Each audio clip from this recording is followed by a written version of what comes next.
Hi all welcome back to my YouTube channel. So hope ಎಲ್ಲರೂ ಚೆನ್ನಾಗಿದ್ದೀರಾ ಅಂತ ತಿಳ್ಕೊಂಡಿದ್ದೀನಿ. ಹಾಗೆ ನಾನು ಕೂಡ ಚೆನ್ನಾಗಿದ್ದೀನಿ. ಸೊ ಇವತ್ತಿನ ವ್ಲಾಗಲ್ಲಿ ಬೆಳಗ್ಗೆನೇ ಇನ್ನು ಅರೌಂಡ್ 1 o'clock ಆ ರೀತಿ ಕೆಲಸನ ಶುರು ಮಾಡ್ಕೋಬೇಕಿತ್ತು. ಅಂದರೆ ಆಫ್ಟರ್ ಅ ಲಾಂಗ್ ಟೈಮ್ ನಾನು ಫ್ರಿಡ್ಜ್ನ ಕ್ಲೀನ್ ಮಾಡ್ತಿದ್ದೀನಿ. ತುಂಬ ದಿನವೇ ಆಗಿತ್ತು ಅನಿಸುತ್ತೆ. ನಾನು ಈ ಮನೆಗೆ ಬಂದು 4 months ಆಗಿದೆ. ಈ ಮನೆಗೆ ಶಿಫ್ಟ್ ಆದಾಗ ಸ್ವಲ್ಪ ಕ್ಲೀನ್ ಮಾಡಿ ಅರೇಂಜ್ ಮಾಡಿದ್ದೆ ಅಷ್ಟೇ. ಸೊ 4 monthsiಂದ ಫ್ರಿಡ್ಜ್ನ ಕ್ಲೀನೇ ಮಾಡಿರಲಿಲ್ಲ. ಏನಂದರೆ ಏನು ಸಿಗುತ್ತೆ ಅದೆಲ್ಲನೂ ಡಂಪ್ ಮಾಡೋದು, ಮತ್ತು ಜ್ಞಾನ ಬಂದಾಗ ಸ್ವಲ್ಪ ಎತ್ತು ವಾಶ್ ಮಾಡೋದು, ಇಲ್ಲಾಂದರೆ ಅಲ್ಲೇ ಬಿಟ್ಬಿಡೋದು, ವೆಸಲ್ಸ್ನೂ ಅಲ್ಲೇ ಬಿಟ್ಬಿಡೋದು. ಈ ರೀತಿ ಅಂದರೆ ನನಗೆ ಒಳ್ಳೆ ಮನಸ್ಸಿದ್ರೇ ಕ್ಲೀನ್ ಮಾಡಬೇಕಂತ ಅನ್ಸೋದು. ಇಲ್ಲಾಂದರೆ ಇತ್ತೀಚೆಗೆ ನಾನು ತುಂಬಾ ಲೇಸಿ ಆಗಿಬಿಟ್ಟಿದ್ದೀನಿ, ಹೇಳಿದ್ನಲ್ವ. ಸೊ ನಾನು ಡೀಪ್ ಕ್ಲೀನ್ ಮಾಡೇ ಇಲ್ಲ. ಸೊ ಇನ್ನು ನೆಕ್ಸ್ಟ್ ವೀಕ್ ಬಂದು ಬೆಡ್ಡೆಲ್ಲನೂ ಡೀಪ್ ಕ್ಲೀನ್ ಮಾಡ್ಕೊಳ್ಳೋಣ ಅಂತ ಹೇಳಿ ಸುಮ್ಮನೆ ಮೇಲೆ ಡಸ್ಟಿಂಗ್ ಮಾಡಿಕೊಂಡೆ.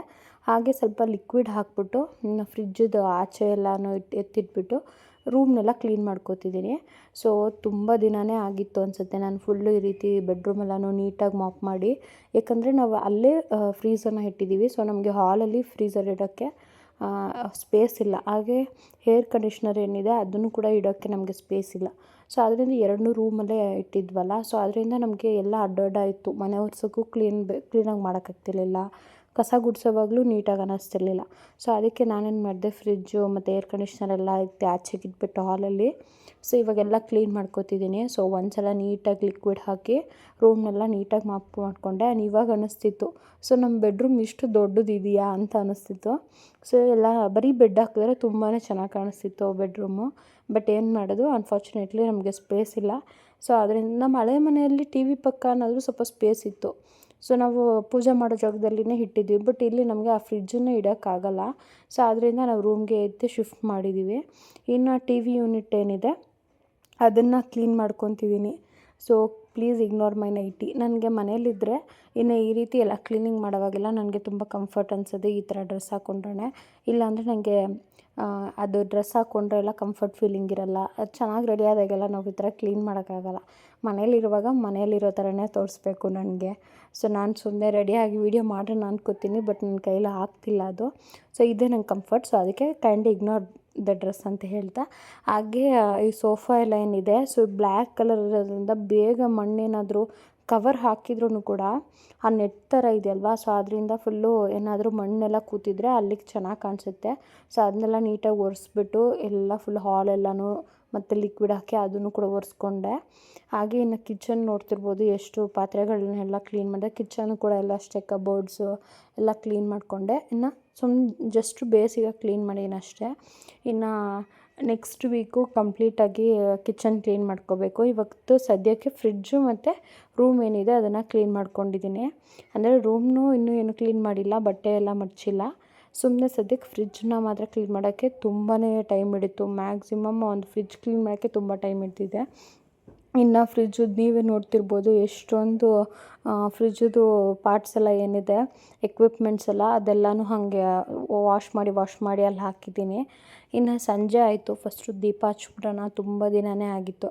ಅಂದರೆ 2 monthsiಂದ ನಾನು ಪೂಜೆನೇ ಮಾಡಿಲ್ಲ ಮನೆಯಲ್ಲಿ. ಸೊ ಅದರಿಂದ ನೀವು ನೋಡಿರ್ಬೋದು ವ್ಲಾಗಲ್ಲೆಲ್ಲ ನಾನು ಪೂಜೆ ಮಾಡೋದು ಹಾಕ್ತಿದ್ದೆ, ಬಟ್ ಇತ್ತೀಚೆಗೆ ಹಾಕೇ ಇಲ್ಲ ನಾನು. ಸೊ ಫ್ರಿಡ್ಜ್ನೆಲ್ಲ ಒಳಗಡೆ ಎಲ್ಲ ಕ್ಲೀನ್ ಮಾಡಿ ಮಧ್ಯಾಹ್ನನೇ ಎತ್ತಿಟ್ಟಿದ್ದೆ.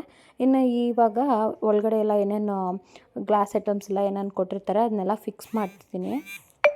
ಏನಂದರೆ ಕೆಲವೊಂದು ಸಲ ನನಗೆ ಇದು ಯಾವುದ್ಯಾವ್ದು ಎಲ್ಲೆಲ್ಲಿ ಫಿಕ್ಸ್ ಮಾಡಬೇಕು ಅಂತ ಗೊತ್ತಾಗ್ತಿರ್ಲಿಲ್ಲ.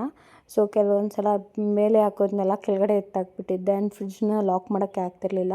ಆ್ಯಂಡ್ ಇದು ಇನ್ನೊಂದು ಏನಂತ ಹೇಳಿದ್ರೆ, ಈ ಫ್ರಿಡ್ಜು ಇವಾಗ ಸಪೋಸ್ ನಾವು ಓಪನ್ ಮಾಡಿ ಬಿಟ್ಬಿಟ್ರೆ ಸೆನ್ಸರ್ ಹುಡ್ಕೊತಾನೆ ಇರುತ್ತೆ. ಅಂದರೆ ನಾವು ಜಾಸ್ತಿ ಹೊತ್ತು ಫ್ರಿಡ್ಜ್ನ ಓಪನ್ ಮಾಡಿ ಇಟ್ಬಿಟ್ರೆ ಸಡನ್ನಾಗಿ ಆಫ್ ಆಗಿಬಿಡುತ್ತೆ.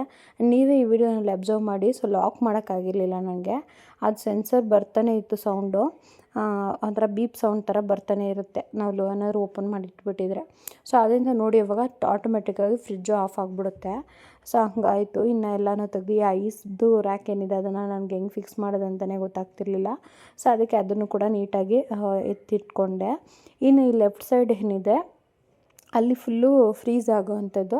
ಇನ್ನು ರೈಟ್ ಸೈಡ್ ಬಂದು ನಾವು ವೆಜಿಟೇಬಲ್ಸ್ ಎಲ್ಲನೂ ಸ್ಟೋರ್ ಮಾಡ್ಕೋಬೋದು, ಆ ರೀತಿ ಇರೋದು. ಸೊ ನಾನೇನು ಮಾಡ್ತೀನಿ ಅಂದರೆ ಲೆಫ್ಟ್ ಸೈಡೆಲ್ಲ ಫುಲ್ಲು ಈ ಗ್ರಾಸರೀಸ್ ಎಲ್ಲ, ಅಂದರೆ ರವೆ, ಉದ್ದಿನಬೇಳೆ ಮತ್ತು ಹೆಸರುಕಾಳು, ಕಡಲೆಕಾಳು, ಎಲ್ಲ ಥರದ್ದು ದಾಲ್ಸ್ ಎಲ್ಲ ಏನಿದೆ ಅದು, ಮತ್ತು ಗೋಧಿ ಹಿಟ್ಟು, ಅಕ್ಕಿ ಹಿಟ್ಟು, ಮತ್ತು ಕಲ್ಲುಪ್ಪು ಮತ್ತು ಪುಳಿಯೋಗರೆ ಪ್ಯಾಕೆಟ್ಸ್ ಎಲ್ಲ ಏನೇನಿದ್ದಾವೆ ಅದೆಲ್ಲ ಲೆಫ್ಟ್ ಸೈಡಲ್ಲಿ ಸ್ಟೋರ್ ಮಾಡಿ ಇಟ್ಕೊತೀನಿ. ಇನ್ನು ರೈಟ್ ಸೈಡಿಗೆ ಬಂದರೆ ಈ ರೀತಿ ವೆಜಿಟೇಬಲ್ಸು, ಹಾಲು, ಮೊಸರು ಮತ್ತು ಇವಾಗ ಕೊತ್ತಂಬರಿ ಸೊಪ್ಪು ಈ ಥರದ್ದೆಲ್ಲ ತರಕಾರಿಗಳೆಲ್ಲನೂ ಈ ರೈಟ್ ಸೈಡಲ್ಲಿ ಸ್ಟೋರ್ ಮಾಡಿ ಇಟ್ಕೊತೀನಿ. ಹಾಗೆ ಕೆಲಸ ಎಲ್ಲನೂ ಮುಗಿಸಿ ಇನ್ನು ಸಿಂಪಲ್ಲಾಗಿ ನಾನು ಸ್ಕಿನ್ ಕೇರ್ ಮಾಡ್ಕೊತಿದ್ದೀನಿ. ಮೊದಲಿಗೆ ಮಾಯ್ಶ್ಚರೈಸರ್ ಹಾಗೆ ಸ್ವಲ್ಪ ಸನ್ಸ್ಕ್ರೀನ್ ಹಾಕ್ಕೊಂಡು ಇಷ್ಟೇ ನನ್ನ ಮೇಕಪ್ಪು. ಇನ್ನು ಒಂದು ಸ್ವಲ್ಪ ಲಿಪ್ಸ್ಟಿಕ್ಕು ಹಾಗೆ ಐಲೈನರ್, ಇದು ಅಷ್ಟೇ 4 ಪ್ರಾಡಕ್ಟೇ ನಾನು ಯೂಸ್ ಮಾಡೋದು. ಸೊ ಬೇಗ ಕ್ವಿಕ್ಕಾಗಿ ಫೇಸ್ ಮೇಕಪ್ ಏನಿದೆ ಅದು ಮಾಡ್ಕೊಬಿಡ್ತೀನಿ, ಜಾಸ್ತಿ ಟೈಮ್ ತೊಗೊಳ್ಳಲ್ಲ.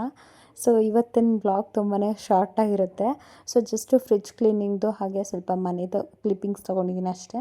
ಸೊ ಇದಾಗಿತ್ತು ಇವತ್ತಿನ ವ್ಲಾಗ್. ಈ ವ್ಲಾಗ್ ಸ್ವಲ್ಪನಾದರೂ ಇಷ್ಟ ಆದರೆ ಪ್ಲೀಸ್ ಒಂದು ಲೈಕ್ ಮಾಡಿ. Thank you for watching.